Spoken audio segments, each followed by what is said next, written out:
ಬಾ ನಮ್ಮ ಹತ್ರ ಬೇಡ ಅಂತ ತಾನೆ. ಇವಾಗ ನಿಮ್ ಪರಿಸ್ಥಿತಿ ಹೆಂಗಾಗೈತೆ ಅಂದ್ರೆ ಮರಳಿ ಬಾರದೂರಿಗೆ ನಿನ್ನ ಪಯಣ. ನಾನು ಎಷ್ಟು ಸಲ ಹೇಳ್ದೆ ಅಚ್ಚೂತೆ ಟೀಮ್ CSK ಜೊತೆ ಸೇರ್ಬೇಡ ಅಂತ. ಹೋಗಿ ಅವಳತ್ರ ಹೋಗ್ತೀಯ ಲೋಪರ್ ಅನ್ ಮಗನೆ. ಅಣ್ಣ ಏನಣ್ಣ ಮಾಡೋದು ಇವಾಗ? ನಿಮ್ ಟೀಮ್ಗಾರ ಬಂದ್ಬಿಡ್ಲ ಅಣ್ಣ ನಾನು? ಈ ಚೂತ್ಯ ನಾವ್ ಬಿಟ್ಟೋಗಿ ಹುಡ್ಗಿನ ನಿಮ್ಮಂತ ಗಂಡುಗಳನ್ನ ಮೆನ್ಸ್ಕೊಳ್ಳೋದು ಇಲ್ಲ. ಹೋಗಲೇ ನಿನ್ನ ಹತ್ರ ಮಾತಾಡಿ ಏನ್ ಯೂಸು? ಅಚ್ಚುತ್ತೆ ಟೀಮ್ ಕಾಲ್ ಹಾಕೋ. ಲೋ ಪಂಜಾಬ್ ಯಾಕ್ರೋ ಸೋತೋದ್ರಿ RCB ಮೇಲೆ? ಮೋಸಾರ ಮಾಡಿ ಗೆಲ್ಬೇಕ್ ತಾನೆ. ಲೋ ಚಪ್ರೆ, ನಿಮ್ ತರ ಮೋಸ ಮಾಡಕ್ ಗಂಡುಗಳ? ಏ ಯಾರದು? ನಿಮ್ಮ ಅಪ್ಪ RCB ಕಣೋ.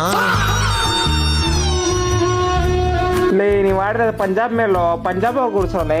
ನಮ್ ಸ್ಕೋರ್ ಎಷ್ಟು ಹೇಳೋ? 223. ಟೋಟಲ್ ಮಾಡಿದ್ರೆ ಎಷ್ಟಾಗುತ್ತೆ? 7. For reason